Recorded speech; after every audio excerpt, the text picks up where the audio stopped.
Bienvenidos a este relato donde exploraremos la verdad oculta detrás de la casa abandonada de Rafael Ithier y los últimos momentos del legendario fundador de El Gran Combo de Puerto Rico. Hoy descubriremos lo que realmente sucedió en aquella vivienda que muchos consideran un misterio sin resolver. Antes de continuar, gracias por ver mi video. Y te invito a suscribirte al canal para seguir apoyando mi trabajo y ayudarme a crear más contenido como este. La historia comienza en los suburbios de Bayamón, donde una vieja casa de fachada agrietada ha despertado intriga durante años. No se trata de una construcción cualquiera, sino del último lugar donde Rafael Ithier pasó sus días finales. Un espacio que guarda silencios que pocos se atreven a mencionar y que ahora se ha convertido en una pieza clave para entender el legado y los últimos secretos del maestro. Esa casa que en décadas pasadas vibraba con ensayos de orquesta, risas de visitantes y conversaciones musicales, hoy luce como un eco congelado en el tiempo, un escenario donde la vida y la soledad terminaron entrelazándose de forma definitiva. Los vecinos siempre estuvieron acostumbrados a ver movimiento en la propiedad, pero con el paso de los años ese ritmo desapareció, dejando atrás un vacío que llamó la atención de quienes conocían la grandeza del músico. Durante los últimos meses antes de su fallecimiento, el interior de la vivienda comenzó a transformarse en un espacio cada vez más silencioso. La salud del maestro se debilitaba y las visitas se espaciaban mientras él corría, el telón final de una vida llena de aportaciones históricas a la música latina. Las paredes guardaban retratos familiares, instrumentos guardados con cuidado y premios que recordaban décadas de gira y éxito internacional.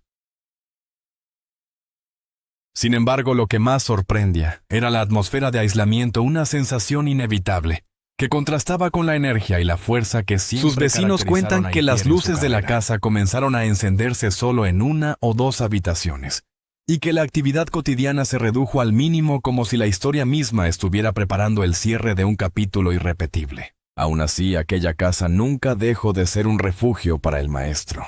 Era el lugar al que regresaba después de los aplausos, los viajes y los reconocimientos. Un espacio donde encontraba calma y donde podía recorrer mentalmente cada melodía construida a lo largo de casi un siglo. La vivienda albergaba recuerdos de sus primeros años como músico, su paso por Cortijo y su liderazgo en El Gran Combo, elementos que formaban parte de su identidad. Por eso su abandono posterior no solo sorprendió a los fanáticos, sino que también despertó preguntas sobre qué había ocurrido en su interior durante sus últimos días de vida. ¿Por qué una casa tan significativa quedó a merced del deterioro? ¿Qué historias quedaron atrapadas entre sus paredes? ¿Y qué papel jugó este lugar en la forma en que Rafael Ithier enfrentó sus horas finales? Estos interrogantes se convirtieron en el punto de partida para comprender no solo el final del maestro, sino el verdadero peso emocional que esta propiedad representaba para el fundador de una de las agrupaciones más influyentes de la música caribeña. Hoy reconstruimos el recorrido final de Ithier a través de este lugar que fue testigo silencioso de su despedida. La casa abandonada no solo es un símbolo de misterio, sino también un reflejo de la fragilidad humana, de la soledad que a veces acompaña incluso a las leyendas y del legado que queda flotando en el aire cuando una figura de tal magnitud cierra su última página. Y es precisamente en este escenario donde encontramos las claves que revelan lo que sucedió realmente la noche en que el maestro falleció. Y cómo ese momento terminó convirtiendo la vivienda en un punto de interés para miles de seguidores en todo el mundo. Para comprender por qué la casa donde murió Rafael Ithier terminó en estado de abandono, es necesario retroceder a sus últimos años de vida, cuando su rutina y su entorno empezaron a cambiar de manera silenciosa pero constante. Aunque era una figura pública cuyo nombre resonaba en toda la diáspora latina, el maestro llevaba mucho tiempo viviendo con una discreción que contrastaba con la grandeza de su trayectoria. Con el paso de los años, las visitas de colegas disminuyeron.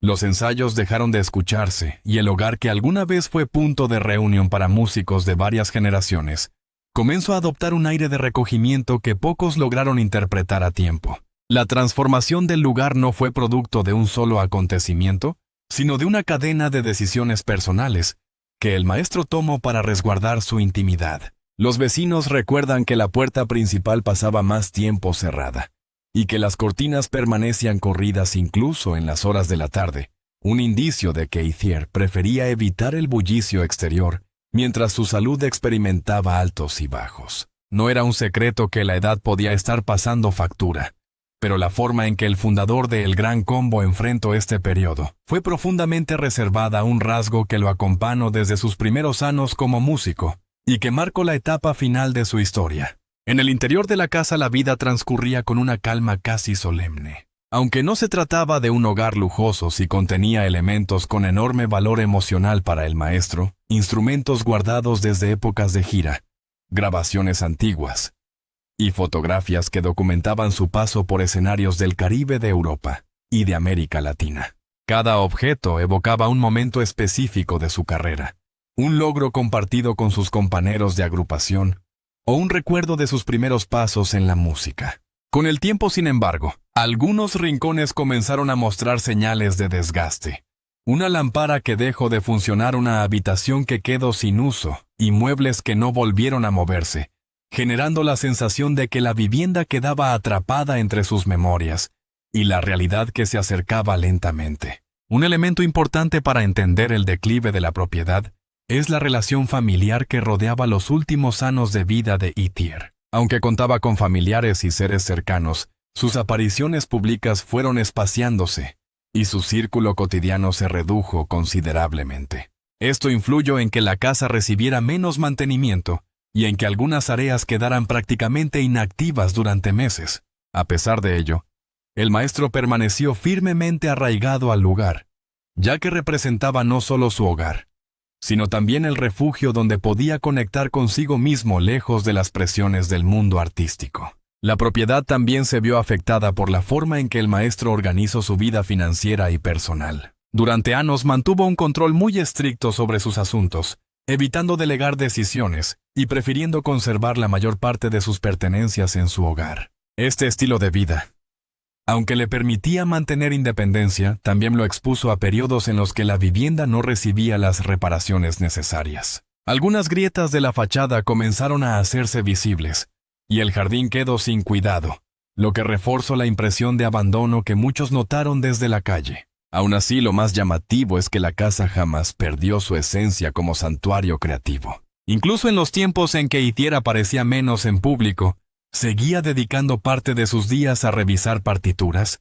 escuchar grabaciones antiguas y mantener un contacto emocional con la música que definió su identidad. Para él, la vivienda no era un simple espacio físico, sino el corazón de su historia, el lugar donde nació parte del legado musical más influyente del Caribe, y donde la inspiración visitaba aún en los momentos más silenciosos. Por ello resulta especialmente conmovedor que este mismo escenario haya sido testigo de los instantes finales de su vida, transformándose poco después en un símbolo de misterio que atrae tanto a curiosos como a fanáticos. Cuando el maestro falleció, la casa quedó en un punto de transición. Sin la presencia de Ithier, la propiedad perdió la energía vital que la mantenía activa, y comenzó un proceso natural de deterioro que se aceleró con el tiempo. Las visitas oficiales fueron pocas, los trámites legales se extendieron, y la estructura terminó quedando a la deriva en medio de un limbo administrativo, que explicaría por qué hoy se encuentra en un estado tan distinto al que alguna vez tuvo. Lo que para el maestro era un hogar lleno de historia para el mundo, se convirtió en un enigma que aún genera preguntas y que abre la puerta para explorar más profundamente los últimos días de Raphaël Ithier. La noche en que Raphaël Ithier falleció dentro de su casa en Bayamón quedó marcada por una quietud que todavía hoy es tema de conversaciones entre quienes vivían cerca del maestro. Aunque su salud llevaba meses debilitándose, su partida ocurrió de manera serena, sin escándalos, sin ruidos y sin el ajetreo que suele rodear a las figuras públicas en momentos trágicos. La discreción que siempre lo acompañó se mantuvo hasta el final, dando paso a un ambiente casi simbólico, donde la casa parecía absorber cada instante como si supiera que estaba presenciando el cierre definitivo de una vida extraordinaria. Esa noche, las luces de la vivienda permanecieron tenues, y ningún movimiento se percibió desde el exterior, lo cual reforzó el misterio que más tarde rodearía sus últimas horas. Según personas cercanas, el maestro había mostrado señales de fatiga durante los días previos, pero aún conservaba la lucidez que lo caracterizaba. y que le permitía mantener conversaciones breves sobre música y recuerdos de su carrera. No obstante, su cuerpo ya acusaba el peso de casi un siglo de vida y las largas jornadas de trabajo que acumuló como músico director y figura central de El Gran Combo de Puerto Rico. En silencio y sin dramatismos, Ithier pasó el día entero dentro de su hogar, repasando rutinas habituales que le brindaban tranquilidad, como escuchar grabaciones antiguas o sentarse en su sala rodeado de fotografías que formaban parte de su historia. Era evidente para quienes lo conocían que aquel espacio se había convertido en su refugio definitivo, un lugar del que no deseaba alejarse. Las versiones de sus últimas horas coinciden en que el maestro buscó descanso temprano aquella noche. No había visitas programadas, y su entorno se mantenía en calma, lo que le permitió disfrutar de un ambiente de paz. Su rutina nocturna era sencilla y estaba adaptada a su condición física. Descansos prolongados, hidratación constante y breves momentos de oración que formaban parte de su disciplina personal. Ya entrada la madrugada, la casa quedó completamente en silencio, y fue entonces cuando se produjo el instante que varias fuentes describen como una despedida tranquila, sin sufrimiento y sin señales de alarma. A la mañana siguiente fue encontrado sin vida en su habitación, en una posición que revelaba serenidad, como si simplemente hubiera caído en un sueño del que no volvió a despertar. La noticia de su muerte se difundió rápidamente, generando conmoción en Puerto Rico y en toda la comunidad latina. Sin embargo, lo que sorprende es la forma en que la vivienda donde falleció se convirtió de inmediato en un punto de especulaciones. Algunos vecinos comentaron que esa noche escucharon un leve sonido proveniente de la casa. Otros aseguraron que no percibieron absolutamente nada, lo cual aumentó la sensación de misterio en torno al suceso. Lo que sí quedó claro es que el aislamiento en el que vivió durante meses contribuyó a que la información inicial fuera confusa, dando pie a rumores que luego se apagaron a medida que surgieron detalles oficiales sobre su fallecimiento. Tras la confirmación de su muerte, las autoridades realizaron las diligencias necesarias para documentar el caso y garantizar que el proceso se llevara a cabo con respeto.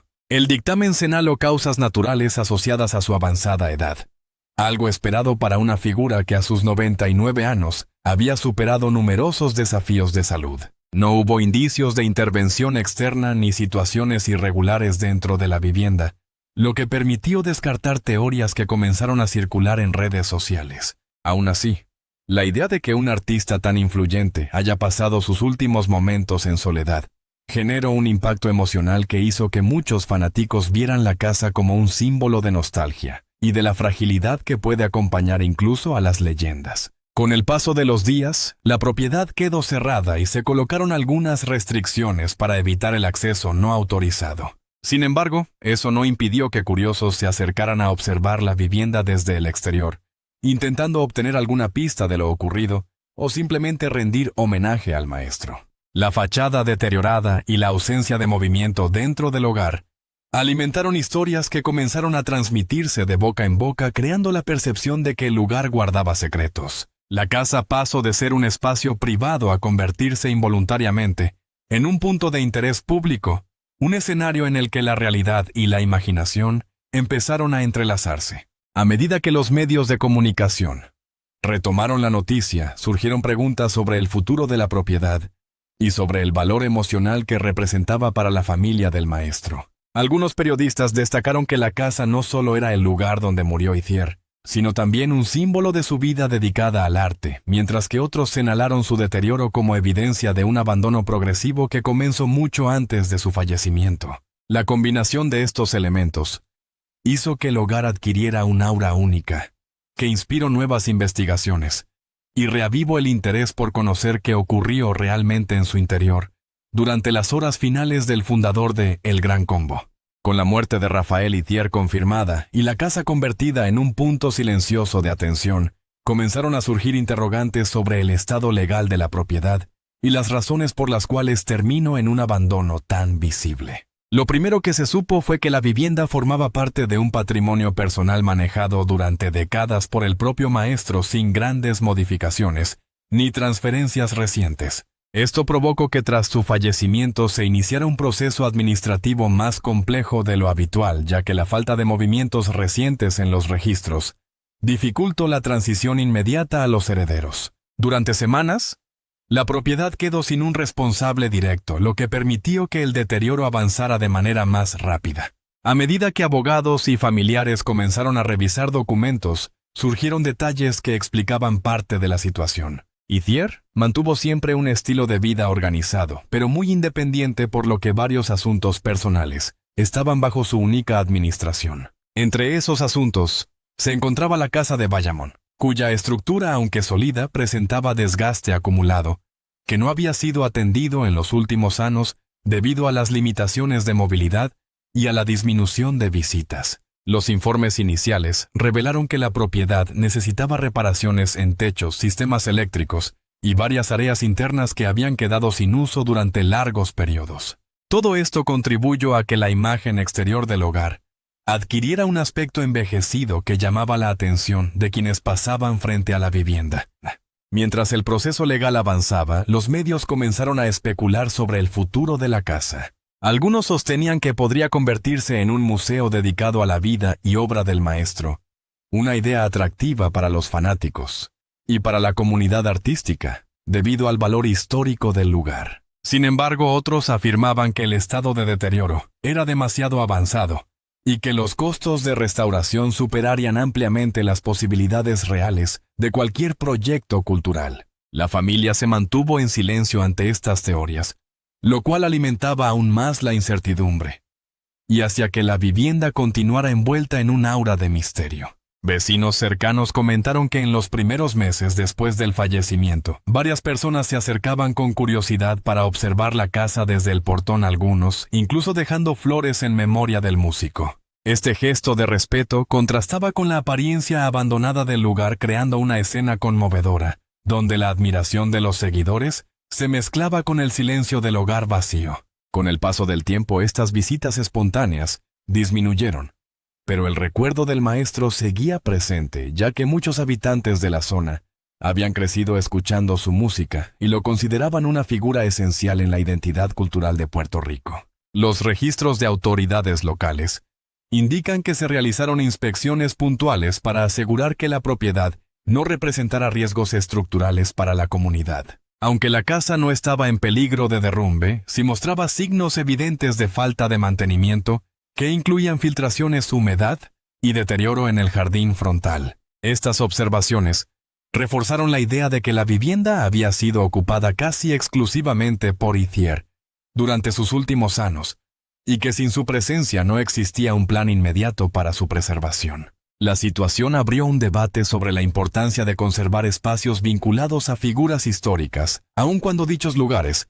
no estuvieran originalmente destinados a convertirse en patrimonio cultural. Lo que muchos desconocían era que la vida financiera del maestro también influyó en el estado actual de la casa. Aunque Rafael Ithier disfrutó de una carrera exitosa y de ingresos constantes, su enfoque económico no se centró en acumular riqueza material, sino en sostener el crecimiento de El Gran Combo y apoyar proyectos musicales a lo largo de su trayectoria. Esto significaba que gran parte de sus recursos se destinaban a la operación de la agrupación, viajes, giras y producciones discográficas. Por ello, la vivienda, aun siendo un espacio fundamental en su vida, no recibió remodelaciones mayores en décadas, y con el tiempo fue quedando desfasada en comparación con su entorno. Esta combinación entre un estilo de vida modesto y una administración financiera orientada a la música explicaba en parte las condiciones actuales del hogar. La familia del maestro enfrentó un desafío complejo al intentar definir el destino de la propiedad. Cualquier decisión debía considerar el valor sentimental del lugar, la logística legal, los costos de restauración y el deseo de honrar la memoria del fundador de El Gran Combo. Así, hasta ese momento, ninguna postura definitiva había sido anunciada, dejando la casa en un estado de espera que reflejaba la transición emocional y administrativa que seguía abierta tras la partida de Ithier. Esta situación no solo mantenía el misterio alrededor de la vivienda, sino que también preparaba el escenario para discusiones más amplias sobre lo que la casa representaba para la cultura boricua y para el legado del maestro. El debate sobre el patrimonio neto de Rafael Ithier se volvió un tema recurrente tras su fallecimiento, no solo por la magnitud de su legado musical, sino también por la manera en que manejó sus finanzas a lo largo de casi 70 años de carrera. A diferencia de otras figuras del entretenimiento, Ithier nunca exhibió lujos excesivos, ni propiedades multimillonarias, lo que llevó a muchos a preguntarse cuál había sido realmente el alcance económico de su trayectoria. La respuesta es compleja, porque su fortuna no se basó únicamente en posesiones materiales, sino en derechos musicales, contratos históricos y participaciones artísticas que se mantuvieron vigentes durante décadas. Diversas fuentes estiman que el patrimonio neto del maestro oscilaba entre cifras moderadas y valores más altos, dependiendo de la fuente consultada. Sin embargo, lo que sí se sabe con certeza es que sus ingresos provenían principalmente de regalías acumuladas por las grabaciones de El Gran Combo de Puerto Rico. La agrupación generó decenas de éxitos que siguen reproduciéndose en plataformas digitales, estaciones de radio y eventos alrededor del mundo, lo que se traduce en regalías constantes. Estos ingresos, sumados a presentaciones especiales y acuerdos musicales de larga duración, formaron la columna vertebral de su estabilidad financiera durante sus años de retiro. Aún así, un aspecto importante para entender su patrimonio es reconocer que Ithier no se enfocaba en la acumulación de riqueza personal. Su filosofía económica se basaba en sostener la operación de El Gran Combo y apoyar las producciones que mantuvieran viva la esencia del género. En varias ocasiones, el maestro utilizó recursos propios para financiar proyectos de grabación, cubrir gastos logísticos de giras o apoyar a miembros de la agrupación en momentos de necesidad. Este enfoque solidario afectó directamente el crecimiento de su riqueza material, ya que priorizaba el bienestar colectivo sobre la expansión de un patrimonio privado.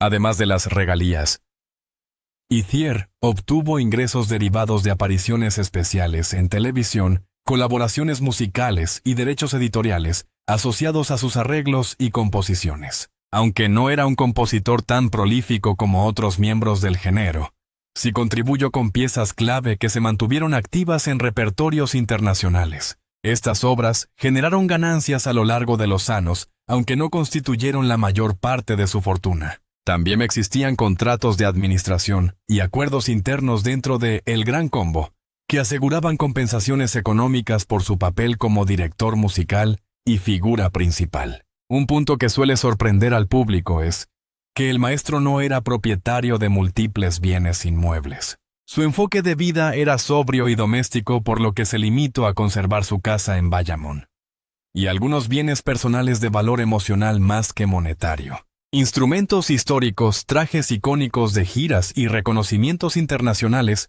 formaban parte de su colección privada, pero no representaban una fortuna cuantificable. Estos artículos, sin embargo, poseen un valor cultural significativo que podría influir en el patrimonio global tras su fallecimiento, dependiendo de las decisiones que tome su familia en el futuro. La ausencia de propiedades adicionales explica por qué la casa donde murió se convirtió en el centro del debate patrimonial.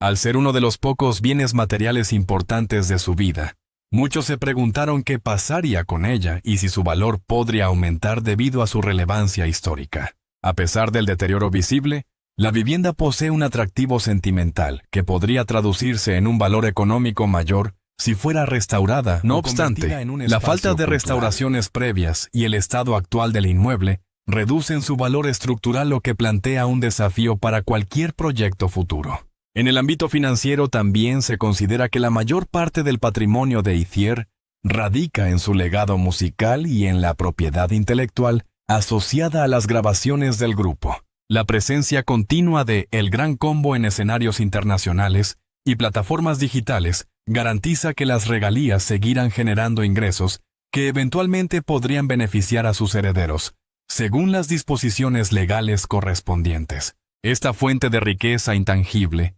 refleja el verdadero impacto del maestro, más allá de cualquier valor monetario. Las discusiones sobre su patrimonio neto ponen en evidencia la dualidad de su vida económica. Por un lado, disfruto de estabilidad gracias al éxito sostenido de la agrupación que fundo.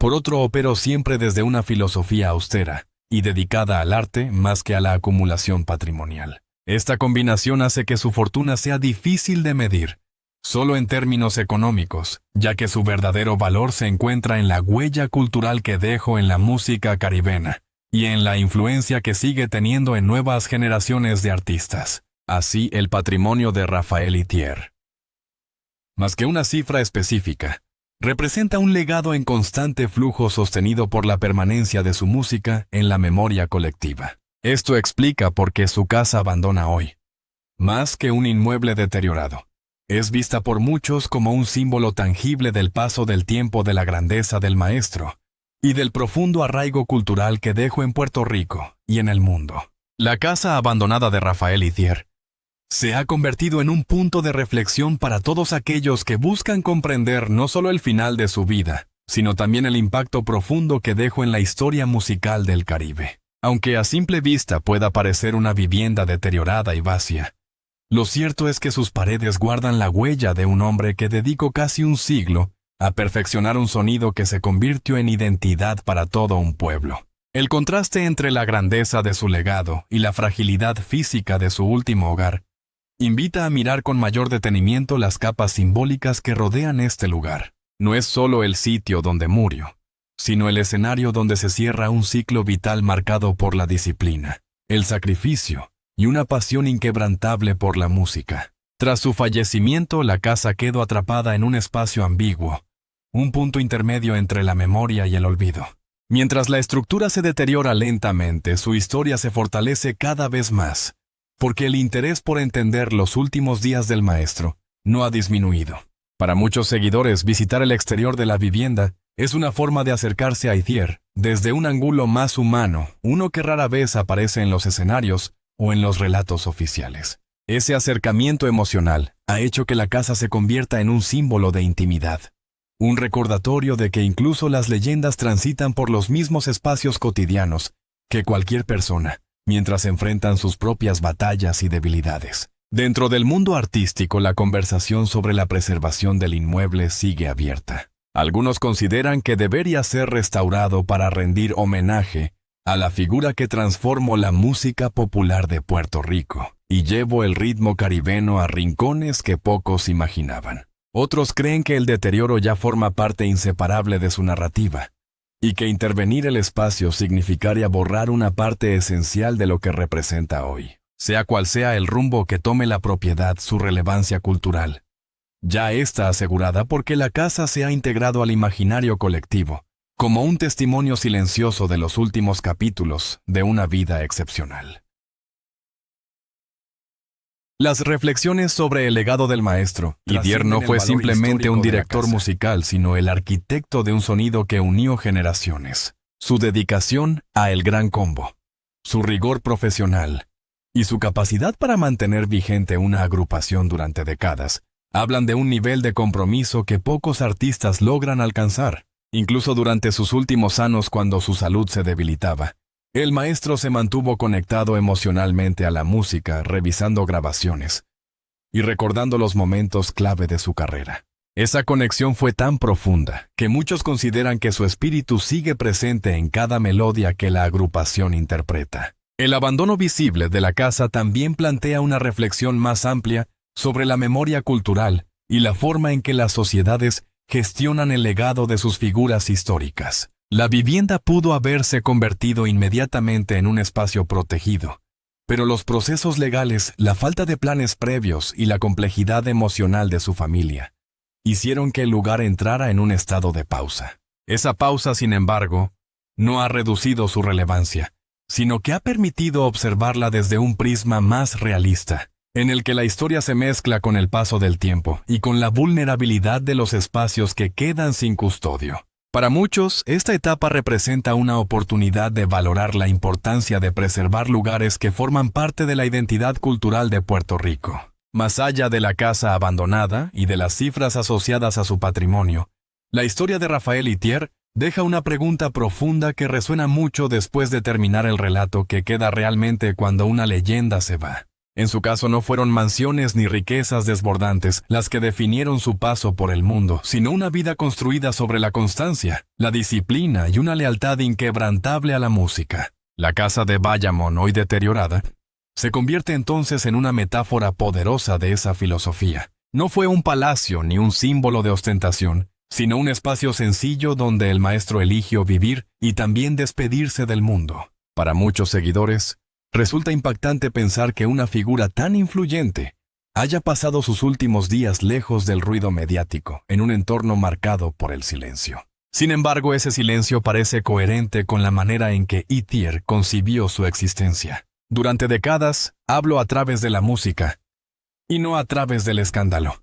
Prefirió que sus arreglos y su dirección hablaran por él antes que cualquier exhibición personal. En ese sentido, su final no contradice su vida, sino que la confirma. Murió como vivió, con discreción, enfocado en lo esencial y lejos de la superficialidad. La casa abandonada también funciona como un espejo incómodo para la sociedad. Obliga a cuestionar cómo se trata a los grandes referentes culturales una vez que ya no están presentes. Mientras su música sigue generando aplausos y emociones, el espacio físico que lo albergó en sus últimos años permanece en un estado de espera, casi como si nadie se atreviera a tomar una decisión definitiva. Este contraste revela una realidad frecuente. El legado artístico suele sobrevivir con más fuerza que los lugares donde ese legado se gestó. Y aún así, esos espacios tienen un valor que va más allá de lo material, porque ayudan a humanizar a las figuras que solemos colocar en pedestales. Desde una perspectiva emocional,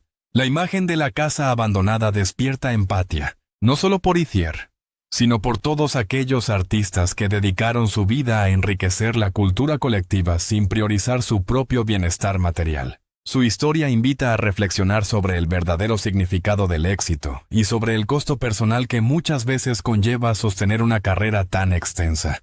El maestro eligió invertir su energía en crear algo que trascendiera su propia vida.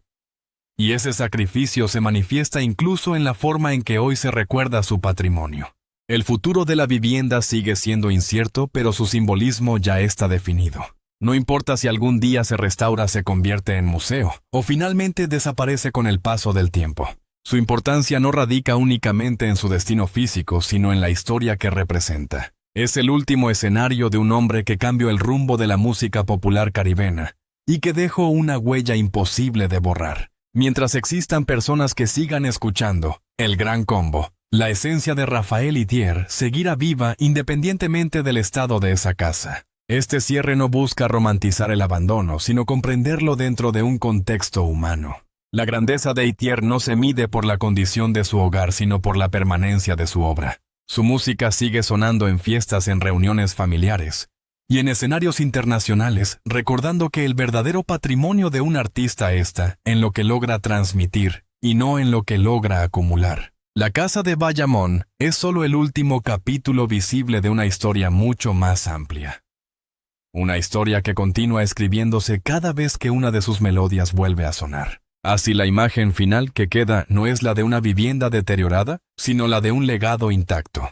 Un legado que sobrevive al tiempo, a las paredes y al abandono. Raphael Ithier se fue, pero dejó algo que no puede quedar vacío ni olvidado. Y en ese sentido, aunque la casa permanezca en silencio, su música sigue hablando por él con la misma fuerza que tuvo durante toda su vida.